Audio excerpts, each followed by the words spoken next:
Welcome home to USA Global TV and Radio, a place where dreams take flight, with authentic storytelling, diverse perspectives and meaningful conversations, where global stories unite and bridges are built beyond all borders. Discover world-class education, entertainment, hope and inspiration. Together, we're building bridges worldwide.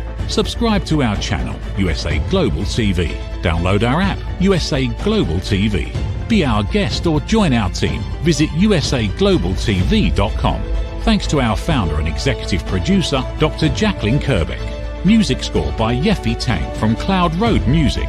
Voiceover artist Mike Porter. Creative direction by Paul Garcia. USA Global TV and Radio, your home for global connection. All rights reserved. This video and its contents are the exclusive property of USA Global TV and Radio. Unauthorized use, duplication or redistribution in any form is strictly prohibited.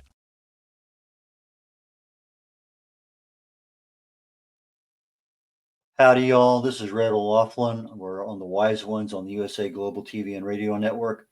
And today I am absolutely super honored to have a very, very good friend of mine, Gail Stolzenburg, on the show today. He's an author, a speaker. In fact, his bio is about 2 pages, so I had to pick out just the things I think are critical. But he's a success coach. He's a 7-time black belt in karate. He's a certified professional networker. He's certified neurolinguistics NLP, certified NLP person. And the education director for the Houston BNI series, many actual groups and over 1,300 members, I think. He's been MC of 2 Olympics, trainer for a lot of different organizations and events. He's a pilot, but I think the thing that sets him off for me personally is what I call he's a networker's networker. He is the one that keeps the Houston area going with what's going on in the world here in networking here in Houston. So with that, let me bring Gail out and introduce you to him. Well, thank you. Hey, Gail, I appreciate that. Good to see you again. It's been a while. It seems like COVID happened and we did a couple little things after that. And then heaven only knows, but we contacted each other last week and we're going to get together, I think, next week and actually have a lunch and catch up. But it's definitely been a while. And so let's get into networking a little bit. And I think the first thing that you always say when you introduce this topic is, when does networking begin? Well, that's a good question because you might think it happens when the other person first comes in the door, or maybe when you make eye contact, or maybe it's when you shake hands, or maybe it's when you start talking. The answer is no. It starts when you wake up in the morning and you look in the mirror and you put on your networking face. Tony Robbins calls it peak state. Jonathan Sprinkles calls it position. The most important thing is that you need to be starting your preparation at the beginning of the day, not just before you walk into a networking meeting. And that preparation includes knowing who you're going to meet. A lot of times, if I'm coming to a new organization, I'll go and Google them, and I'll find out who the leaders are in the group and who the members are and exactly who I'd like to talk to. And then I'll determine what I'm going to say to them before I ever get there. So that's when networking begins. I remember there was a movie, I can't think of the name of it right now, but the guy would he would be looking in the mirror just before you go out onto the stage, and he would shout, and his face and everything, "Showtime!" And I think it's the same thing. It's a mental preparation. And when you're in a business where you need to circulate among other people and establish your presence and know who they are, what their needs are, and how you can help fill those needs, you need to start with that mindset very first thing in the morning, because things happen and they kind of enter the brain, they go around, but they may not register. But if you're registering from the time you get up in the morning anything that comes in, whether it's a text, an email, a phone call, whatever, it automatically, the brain is already pre-triggered to go. So I think that's, what you're saying makes the absolute sense in the world, because if we're not pre-configured to receive that information, it just right on by. Would you not agree? I agree fully with you, Red. So you're pre-arranging all the molecules in the brain so that you can be a good networker. Okay, now you walk in the door of a networking event. What happens? Well, you may you may have a little bit of anxiety. Do you know when you're at a meeting and somebody walks in the door and all the eyes turn in that person's direction? It may be a beautiful woman or it may be a handsome man, but most of all, it's confidence. And so before you start talking to someone, you need to, or make a presentation, you need to get rid of that anxiety. And there's a couple of things that I tell people about how to do that. Now, one of them is what I call breathing techniques. And it's just been proven many, many times about the particular thing that I tell people. I suggest to them that they begin by inhaling. And if you've ever watched a baby sleep, you notice how their stomach rises and falls as they breathe. In other words, they are breathing deeply. Many of us have a tendency to breathe just from our upper chest. So you start by breathing deeply. And one of the things you can do is put your hands on your ribs. And as you inhale, feel all those ribs push apart, including the ones in your back. And I do that for a count of 4. And then I hold the breath for a count of 7. And then I focus on exhaling all of that bad air for a count of 8. And it's been proven by many experts. Dr. Andrew Weil is one of them that uses this, and the person becomes more relaxed. There's one other thing I do, which is called anchoring, and I learned that from Tony Robbins. And anchoring is a physical activity that results in an emotion. Now, what I do is I hold my thumb and my forefinger together, and I start pushing and pushing harder. And I'm visualizing back when I was involved in competitive judo and I was a champion of the 5-state area. And I was just walking onto the mat and I'm looking at the opponent across the mat. And I'm totally convinced that I'm going to win this match. You can't see it, but if I took my shirt off and you looked in my back, you would see goosebumps running up and down, because that is how powerful this particular physical activity and emotion is. So those are a couple of things people can do to get ready to have their first conversation with someone. Now, you talked about exhaling for a count of 8. Do you exhale through your nose or through your mouth? Oh, a very, very important part that I missed. So you inhale through your nose. Now, people don't realize this, but when you inhale air through your nose, you actually get 10% more oxygen than you do when you're inhaling through your mouth. Now, think about that when you're sleeping. How much oxygen did you miss last night because you were there with your mouth wide open instead of breathing through your nose? Yeah, I tell people jokingly, I says, when they're feeling kind of a little angst, I said, take a deep breath and hold it for 30 minutes. And of course, I get a lot of laughter, but I believe the world record's around 25 minutes for holding your breath underwater. Yeah. It's not an inconceivable thing. But a lot of, surfers and people, 4 or 5 minutes is nothing. SEALs, 4 or 5 minutes is nothing. It's not something that we don't have the capability of doing, but that oxygen, when it gets into us, does amazing things. Yeah. You mentioned, the breathing in and out is super critical for that relaxation, but it's also when you see somebody walk in a room and you say 20 people, some people walk in with that confidence that whatever it is, there's something about that person that's different. Yeah. And part of it is that self-confidence that you get from being relaxed, and you're not in worry about anything that's going to happen. And when you're doing your anchoring or whatever other way you want to do it, now you've had as a certified neuro linguist, I can't remember the P. NLP. Yeah, NLP. The P, I can't remember what the P is. Neuro NLP. So there's a lot of things there. And I remember one of the guys telling me a long time ago, says he goes in for an interview, and whatever the other person does, he does. If the person scratches, he scratches it. If he puts his arms on, whatever, he mirrors that other person. And that mirroring allows that person to feel more at ease because they're looking at themselves in a mirror.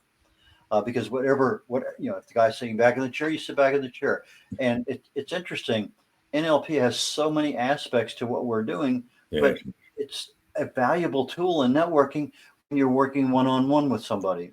So let's talk about working one-on-one. What do you do when you have a one-on-one with somebody you've never met before? Well, first of all, a networking meeting is just a starting place. And I think it is so important that you don't try to sell somebody, that you don't talk about yourself when you're at the networking meeting. And the only thing you want to do is to have an appointment. Now, I'm thinking about Tony Harris Taylor, who is one of the top networkers in the Houston area. She comes to a meeting with the intent and the goal of having 3 appointments set. So instead of trying to act like the corporate folks tell you to do, to say how great the company is and how great the products are and how great they are, you want to talk about them. So now you've got the appointment set, and you're in a situation where you're in a one-to-one position. And this is the place where you want to, again, stay away from selling. Find out as much as you can about this other person, and find out what kind of referrals you can give this other person. Because business and life is all about building relationships. And you don't build relationships when you're trying to pitch someone. So you find out everything you can. And while you're doing that, by the way, you may find out some things that this person really needs. You're not a salesperson. You are a solutions provider. And so when you find out those things that person needs, some of them you may be able to personally take care of, but others you may want to refer them to other people. And so normally we set a one-to-one where the first 30 minutes, one person does the talking and so on. And the second 30 minutes, the other person does it. But what I can tell you is this: amateurs learn what to say. Professionals learn what to ask. And so you want to spend most of your time asking questions when it's your turn to talk. We've had some Zoom meetings here during COVID, and the same kinds of, I don't want to use the word trick because it's not a trick, techniques that you use walking into a networking room of people also work when you're sitting in a chair on Zoom, because you're doing the same networking, but if you come across as distracted, whatever, you're not relaxed, you're making that same wrong impression. Is there anything else special about sitting in a chair in front of a camera, networking with people that our audience should know about? Well, I can tell you this, that I do a lot of talking on the telephone, and a good lot of the time, I actually try to stand up because you actually project better when you're standing. Now, there's nothing wrong with sitting in a chair, but but I found that makes a major difference. I don't know what the percentage is, 60 or 70% of the influence that happens, the connection that happens when you're talking to someone comes from body language. So people make up their mind within the first second or two when they're listening to you. And they make a lot of that judgment based on your body language, whether or not they want to continue the conversation with you. We talk about know, trust, etc. in that getting to know you and being able to not be a salesman. People don't buy from people they don't like. But there's also another portion of our society that is very highly skilled, and those are the con men, because they bypass, they have a short circuit that, okay, here's our brain. We know when a salesman's selling us something, but all of a sudden the con man whoosh, wipes all that out. It's like we have no memory of being able to recognize a sale when we see it, and we go crazy. Okay, how much more money can I give you? And part of that analysis, as I understand it, listening to some people here in the Houston talk about it, is that, and you mentioned it, you're a solution, you're a solver. And when you have a solution to a problem that somebody, as they say, can't go to sleep at night because they're thinking about how can I solve this problem, and all of a sudden you have that problem solved in your repertoire, that makes a difference, because now it's not a matter of no love and trust or whatever.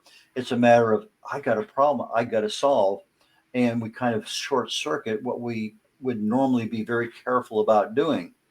But again, it can still set off the brain if it's done in a wrong way. So the con men are very uniquely skilled at kind of weaving in between those molecules in the brain to get right to that point. Okay, I need it. So that problem solving, to me, I think is a super critical aspect of any kind of networking. You know, whether we solve it ourselves, as you said, or we know somebody who can solve their problem. And it doesn't matter. We provide a solution to somebody else. And that, I think, is one of the most critical things in any aspect of networking, whether it's in person or on the phone or on Zoom or whatever. So we need to look at ourselves. What problems do we solve? You know, who do we know that can solve those problems? And as you say, if you don't ask the right questions, you can't get to be able to provide the solution. That is just so super critical, I think. Yeah, I when people talk about know, like, and trust, excuse me, I always ask them, did you ever buy something from a TV ad from a guy? Did you know him? Did you like him? Did you trust him? No. The answer was, as you say, he solved their problem. People care about two things. One is whether or not you can help them increase their income, and two, whether or not you can help them solve the problem. In about a minute or less, we're going to go to a short break. But I want to come back and talk about a topic that I have a lot of problem with, and I'm sure a lot of other people do. And it's called following up. You know, we've had a good one-on-one with somebody, whatever the situation may be. We know the problems. We gave them a temporary solution. But following up for me has always been a problem area in my business relations with other people.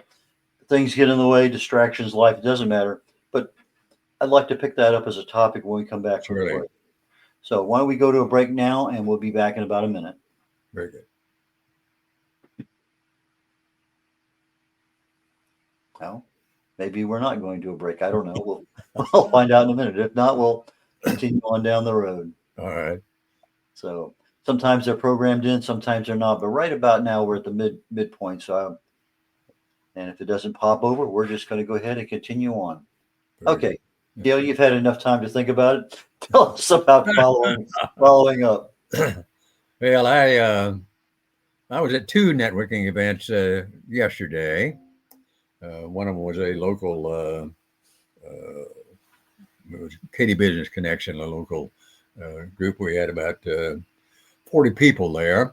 And so there was probably 4 or 5 new people there. And the other one was the 5th anniversary of the Katy Christian Chamber of Commerce. And there was 4 or 5 new people there. So the first thing that I do when I get back to my office from the meetings is I enter them into the database, if I haven't already captured them through LinkedIn or whatever. People still pass out a lot of cards. And then I send them a thank you for attending the meeting. And one of the things that I think is so important in networking is giving a gift. So the gift I give to people that I've just met is a list of the top networking events in their area and maybe greater Houston area. And I've never had anybody turn that down, and I've had many people that were appreciative of it. When you give someone a gift, it's like what they call tit for tat. They feel obligated. It's like, well, he gave me a gift. I need to give him a gift. At least I'll listen to what he has to say. So that's an important part of this follow-up aspect. Now, I talked about Tony Harris Taylor a while ago, and when you leave somebody, you never say, well, I'll get back in touch with you. I'll give you a call. I'll text you. I'll send you an email. What you do is you pull out your phone and you say, are you available for coffee tomorrow? You make that appointment immediately. So follow-up doesn't have to wait 1 day, 2 days, 3 days, next week, next month, so on. The other thing that helps with the process that I use by sending them a list of top networking events is that every week comes out Monday morning, 8 o'clock, they're going to get an email from me where I'm following up again, and they'll remember, oh, Gail gave me that list of networking events. Maybe I'll go see him again there. So these are important parts of follow-up, and people have various techniques that they use, systems and so on follow-up. But what I know for sure is that if that person, maybe your client, hasn't seen you in 6 months, you're forgotten. And somebody else is knocking on the door to try to get your business. You mentioned something just a brief moment ago that I think is super critical, a business card. And we used to give those out a lot. And I started going to an event downtown Houston, and most of them were using the cell phone to capture LinkedIn information. Because you go, two phones and they send it. However, I get back, and because I didn't identify the problem that person had, what solution they were needing, I lost them because they're just in the phone and I don't remember their name. So I started then, okay, as soon as I made that connection on LinkedIn, I sent them a great to meet you. Yes. Look forward to talk. Now I have a link that's active because it's in my sent message to that person that just connected with me electronically. I have their electronic information, but if I don't do that, I lose them. So super simple. The technology. I go a step further.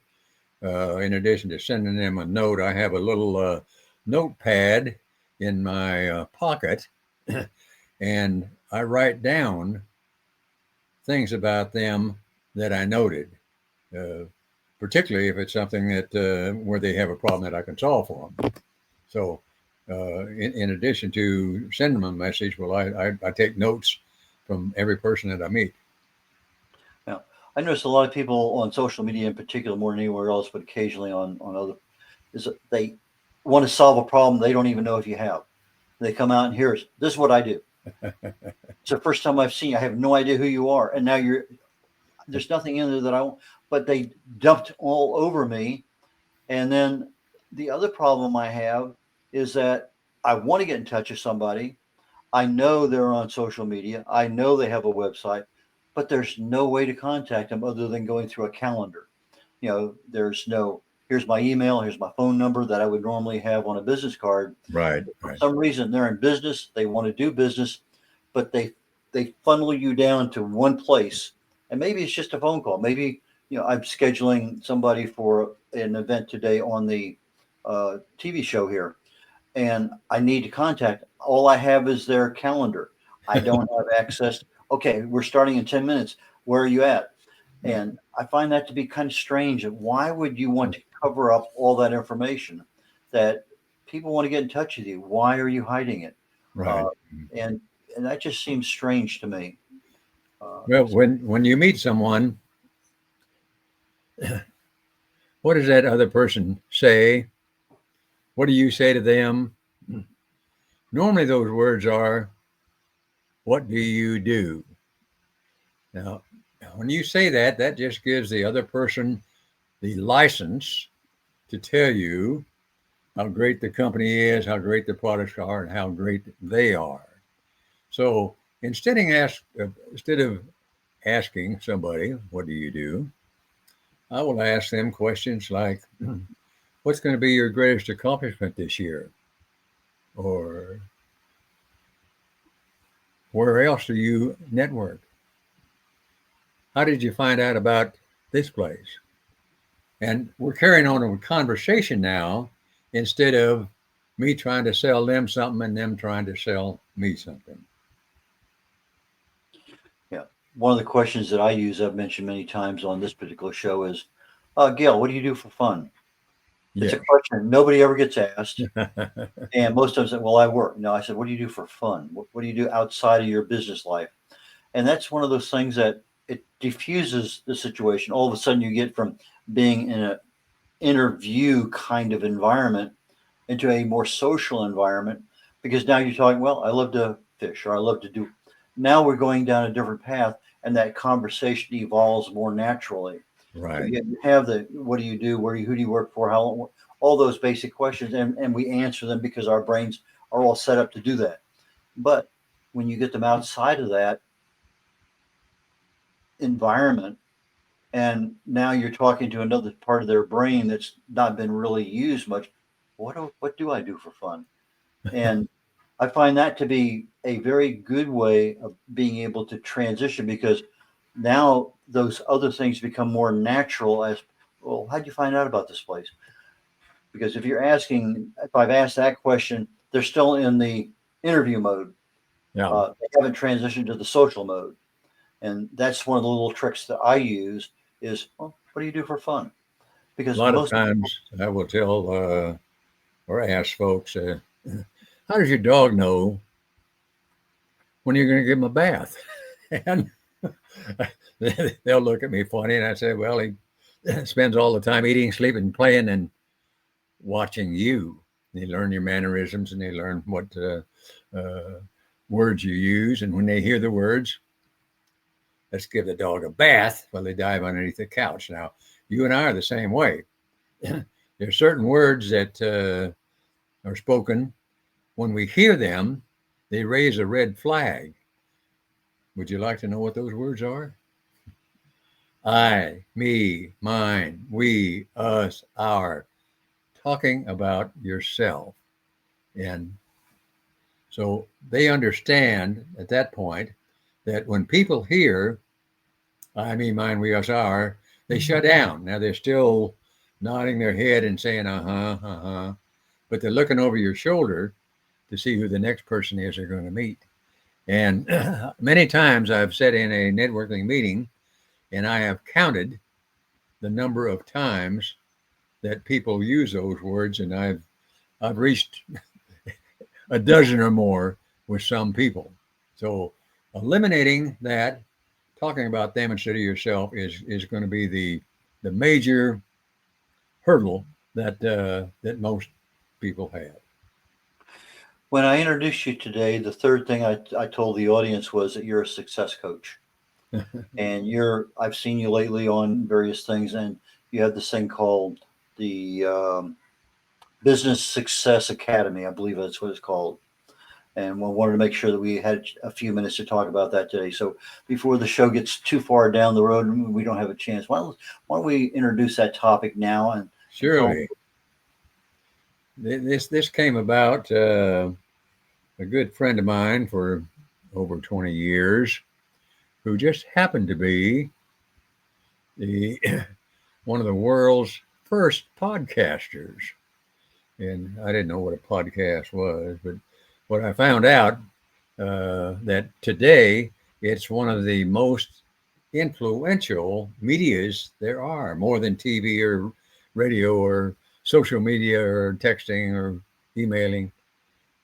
And there's a tremendous return on your AOR, ROI. For every dollar, you get back $4.9 in income from ads on podcasts. So one of the things that we talk about on the Business Success Academy that Chris Daly and I formed last year is podcasting. And another subject that comes up that's very important today is AI. It's not that people are going to be removed by AI. It is that if the person is not using AI at work, they probably won't get a job, won't keep their job. And then we talk about different aspects of marketing, like content marketing, social media. We go into business techniques. I spend some time on NLP because we're talking about networking today. NLP is such an important aspect of the networking techniques.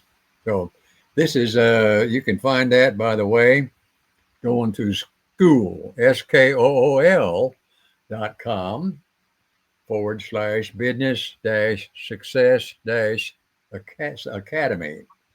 School is one of the latest medias and one of the fastest growing ones.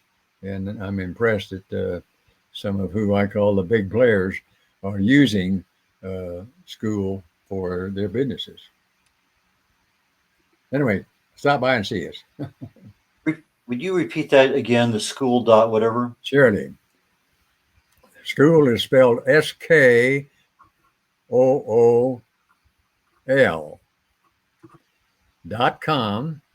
and then / and we say Business Success Academy with dashes between it. So it's business-success-academy.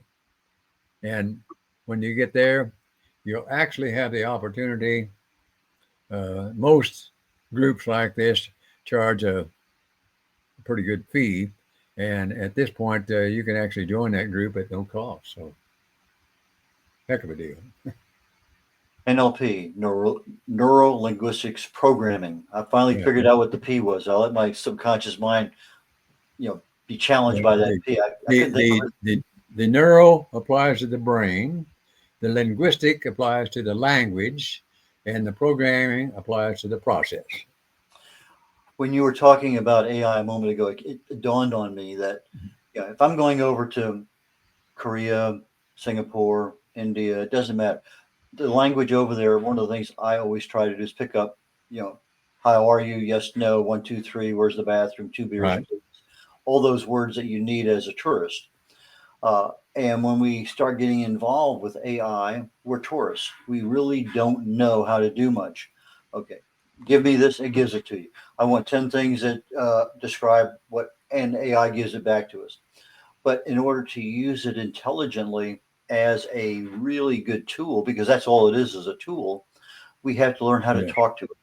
It's that script. It's that how do we ask the question, as you talked about earlier.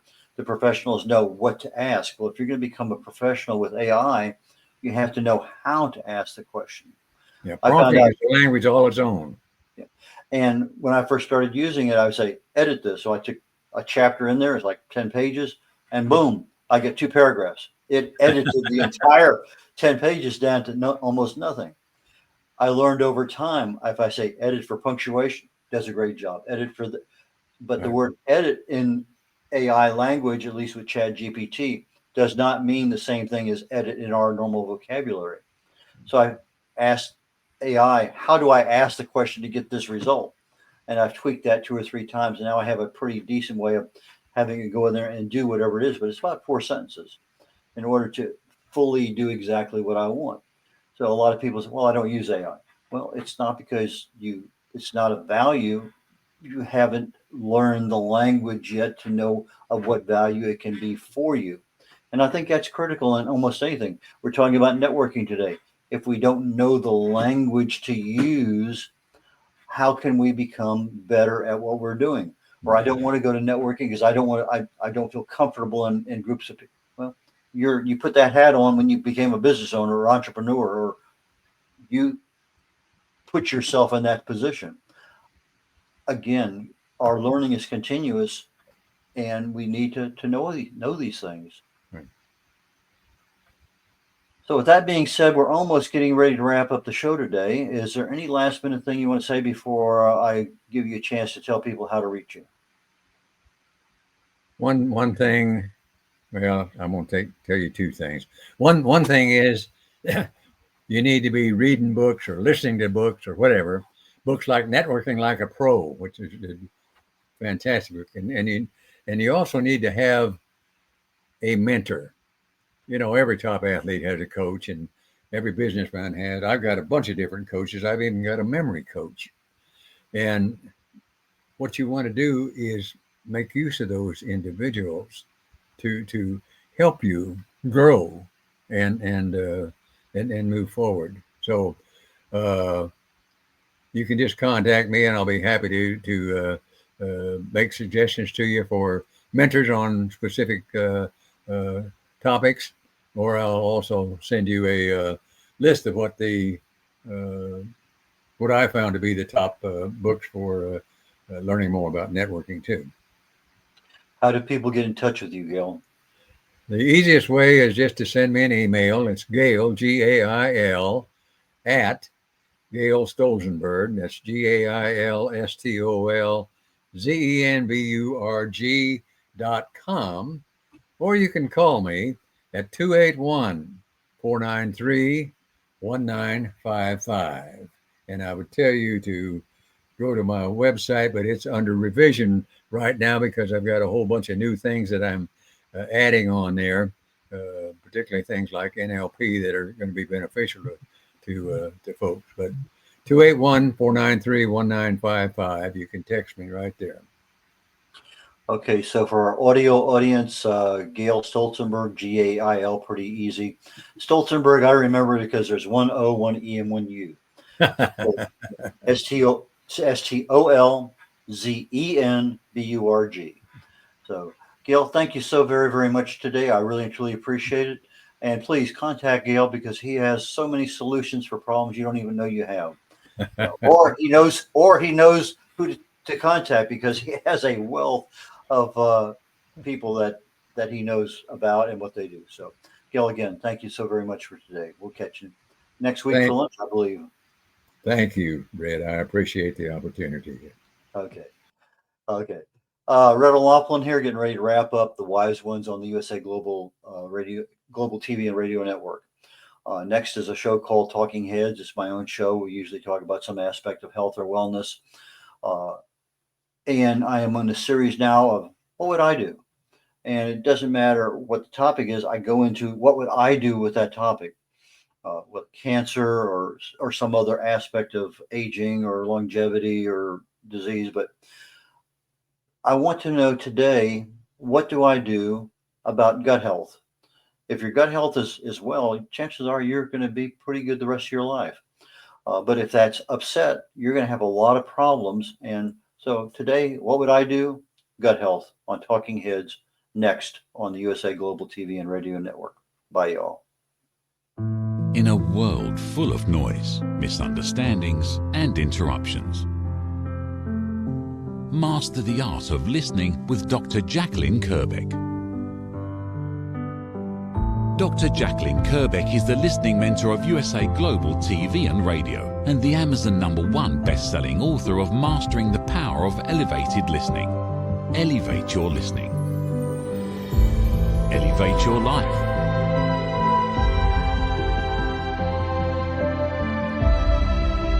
Join a global learning experience in person or via Zoom. Reserve your spot today. usaglobaltv.com/book-your-session or drjacqueline.thinkific.com. Join Dr. Kerbeck's listening courses or hire her to unlock deeper connections and authentic conversations. Have you ever felt unheard? Like your words float into a void, leaving you invisible and disconnected? How about feeling judged, when assumptions overshadow your truth, leaving you misunderstood and defensive? And then there's that moment when someone offers solutions you never asked for, dismissing your feelings and leaving you more frustrated than before. It doesn't have to be this way. Dr. Jacqueline Kerbeck, the listening mentor, understands. She's here to help you reclaim your voice, build stronger connections, and create meaningful conversations that inspire understanding and mutual respect. Through her groundbreaking books, online and in-person courses, and interactive workshops, you'll learn how to navigate life's most challenging interactions. Discover the power of elevated listening and transform how you communicate. Master setting boundaries and asking permission to protect your peace. Learn to recognize and release judgment, fostering empathy and true connection. Dr. Kerbeck also offers personalized coaching, one-on-one or group sessions designed to fit your unique needs. Whether in person or virtually on StreamYard, her guidance will empower you to thrive. You don't have to struggle alone. The path to deeper connections and better relationships start here. Visit drjacqueline.com or usaglobaltv.com. Join a global community of empowered listeners and transform your life, one meaningful conversation at a time. Dr. Jacqueline Kerbeck is the listening mentor. Start your journey today. Thank you, viewers and listeners of USA Global TV and Radio, for joining us today. We're honored to have your time and attention as part of our global community. At USA Global TV and Radio, we believe in the power of authentic conversations, meaningful connections, and creating a world of possibilities together. Want to be part of something bigger? Join our team of elevated listeners at usaglobaltv.com, a space where your voice matters and your ability to listen transforms relationships. Stay connected with us across all our platforms for thought-provoking discussions, expert insights, and empowering stories. Subscribe to our channels at youtube.com/c/usaglobaltv. Follow us on social media and explore the endless opportunities we're creating for growth, learning, and inspiration. Together, we're not just broadcasting, we're building bridges and changing lives one conversation at a time. For inquiries, contact us at info@usaglobaltv.com. Music by Johnny Dies. Produced by Executive Producer and Director Dr. Jacqueline Kerbeck. Voiceover by Mike Porter. Creative Direction by Paul Garcia. All rights reserved. Copyright 2025. Visit usaglobaltv.com to view our full terms and conditions.